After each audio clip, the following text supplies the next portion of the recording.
ప్రపంచంలోని 7 వింతల్లో ఒక్కటైన తాజ్‌మహల్ ప్రేమకు చిహ్నం అని చాలామంది నమ్ముతారు. కానీ ఈ అద్భుతమైన కట్టడం నిజానికి షాజహాన్ నిర్మించిందే కాదని చాలా బలమైన వాదన ఉంది. కొంతమంది చరిత్రకారులు దీనిని తేజో మహాలయ అనే పురాతన శివాలయం అని, ఇది షాజహాన్ కంటే చాలా కాలం ముందే ఉందని వాదిస్తారు. వారి వాదనలకు కొన్ని కీలకమైన ఆధారాలున్నాయి.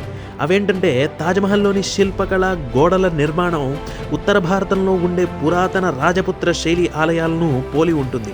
అక్కడి స్థల పురాణాల ప్రకారం ఇది పూర్వం శివుడిని పూజించే ఒక పవిత్ర స్థలం. షాజహాన్ తన రికార్డుల్లో తాజ్‌ను నిర్మించినట్లు కాకుండా స్వాధీనం చేసుకున్నట్లు రాశారని చెబుతారు. తాజ్ దిగువన భాగంలో చాలా గదులు ఉన్నాయి. వాటిని ఇప్పటికీ తెరవడానికి ప్రభుత్వం అనుమతి ఇవ్వట్లేదు. ఈ గదుల్లో శివలింగాలు లేదా హిందూ దేవతామూర్తుల విగ్రహాలు ఉన్నాయని చాలామంది నమ్ముతారు. ఇది ప్రేమకు చిహ్నమా లేదా హిందూ దేవాలయమా అనేది మాత్రం ఇప్పటికీ కోర్టులో ఉన్న ఒక పెద్ద మిస్టరీ. మరిన్ని ఇలాంటి టాపిక్స్ కోసం సబ్స్క్రైబ్ చేసుకోండి.